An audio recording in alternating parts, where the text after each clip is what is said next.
Zee24 एक पाऊल पुढे। राज्यातल्या अ, ब आणि क वर्ग महापालिकांमध्ये आजपासून एलबीटी लागू होतोय। यानुसार पुणे, पिंपरी चिंचवड, ठाणे, नवी मुंबई आणि नागपूर महापालिकेत एलबीटी लागू होणार आहे। जकाती ऐवजी एलबीटी लागू करण्याचा सरकारने निर्णय घेतलाय। मात्र एलबीटी मधल्या जाचक तरतुदींना व्यापारी तसंच महापालिकांनीही विरोध दर्शवलाय। या विरोधात व्यापाऱ्यांनी आजपासून बेमुदत बंद पुकारलाय।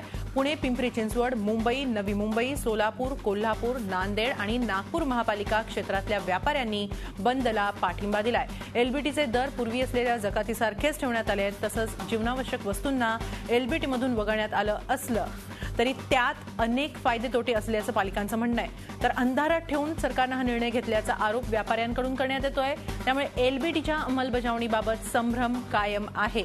राज्यात सध्या ड वर्ग महापालिकांमध्ये एलबीटी लागू असून मुंबईत 1 ऑक्टोबरपासून एलबीटी लागू होईल। ड वर्गापैकी 6 महापालिकांमध्ये एलबीटी वसुलीला स्थगिती मिळाली आहे। राज्यात 26 महापालिका आहेत आणि त्यापैकी 19 ड वर्गात येतात। दरम्यान या एलबीटी विरोधात आजपासून व्यापाऱ्यांनी बेमुदत बंद पुकारलेला आहे।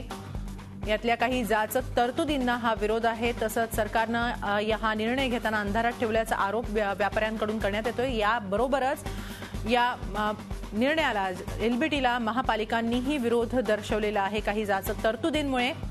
दरम्यान ड वर्गांपैकी 6 महापालिकांमध्ये एलबीटी वसुलीला याआधीच स्थगिती मिळालेली आहे। आजपासून या 6 महापालिकांमध्ये एलबीटी लागू होते। राज्यातल्या महापालिकांमध्ये त्यापैकी मुंबईत 1 ऑक्टोबरपासून एलबीटी लागू होणार आहेत। आपण नागपूर आणि पुणेमध्ये सध्या या बंदला कसा प्रतिसाद मिळतोय हे जाणून घेऊया। आमच्याबरोबर आहेत आमचे प्रतिनिधी नागपूरहून अखिलेश हळवे आणि पुण्याहून आमचे प्रतिनिधी आहेत अरुण मेहत्रे। आपण जाणून घेऊया दोघांकडून कशी परिस्थिती आहे सध्या। सर्वप्रथम आपण जाऊया पुण्यामध्ये अरुण मेहत्रे, सांगाल काय सध्या प्रतिसाद मिळतोय या व्यापाऱ्यांच्या बंदला? हेमाली, स्वाभाविकपणे सगळे व्यापारी जे आहेत हे एलबीटीच्या विरोधामध्ये एकवटले आहेत। परवाच त्यांची बैठक पुण्यामध्ये झाली होती, महासंघाची ही होती आणि या महासंघाच्या बैठकीमध्ये ठरवण्यात आलं होतं की आजपासून बेमुदत बंद पुकारायचा आणि त्यानुसार सगळे जे व्यापारी आहेत त्यांनी सगळे जे आपली आस्थापना दुकानं जी आहेत ती बंद ठेवलेली आहेत। अगदी किराणा मालाच्या दुकानापासून तर टिंबर मार्केट पर्यंत, सराफा बाजारापासून तर कापड बाजारापर्यंत, याशिवाय हे धान्य बाजार देखील आज बंद आहे। पुण्यामध्ये आता 10 वाजता सारसबागेमध्ये गणपतीची महाआरती केली जाणार आहे। त्या ठिकाणी गणपतीला साकडं घातलं जाणार आहे। आजचा दिवस अर्थात पुण्यातले बहुतांश व्यापारी सोमवारी बंद असतात तरी देखील आजपासून आंदोलन सुरू होत असल्यामुळे हे आंदोलन असं पुढे देखील सुरूच असणार आहे।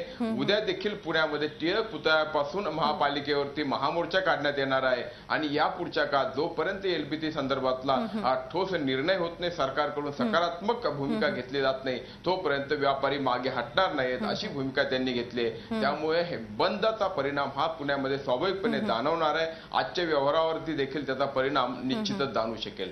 नक्की पुण्यामधले व्यापारी देखील आक्रमक आहेत। त्याचबरोबर जाणून घेऊया नागपूरमध्ये काय सध्या स्थिती आहे या बंद बाबत। आमचे प्रतिनिधी अखिलेश हळवे यांच्याकडून। अखिलेश, काय सांगाल, कसा रोष व्यक्त करता आहेत व्यापारी? आज तर बंद आजपासून बेमुदत बंद पुकारलेला आहे, कसा प्रतिसाद मिळतो या बंदला नागपूरमध्ये? हेमाली, ही जी एलबीटी विरोधातली जी लढाई या व्यापाऱ्यांची ती आधीपासूनच सुरू झाली होती। राज्य सरकारने जेव्हा घोषणा केली की 1 एप्रिलपासून हा लागू होणार तेव्हापासून व्यापाऱ्यांनी याची लढाई सुरू केली होती आणि या संबंधाने न्यायालयात याचिका देखील दाखल केली आहे आणि आज व्यापाऱ्यांनी 1 दिवसाचं बंदचे आयोजन केले। पूर्ण नागपुरात बंद राहणार आहे।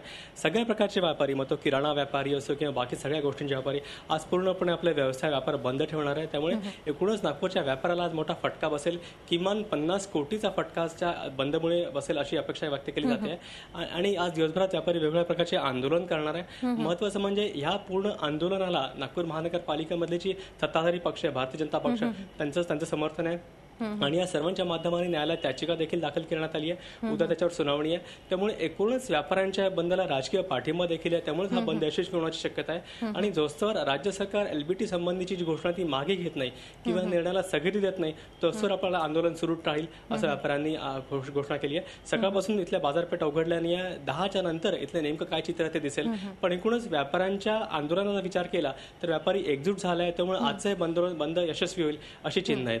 हेमाली. नक्की धन्यवाद अखिलेश, आपण दिलेल्या या माहितीबद्दल. तसंच अरुण, आपणही दिलेल्या माहितीबद्दल धन्यवाद. झी 24 तास एक पाऊल पुढे.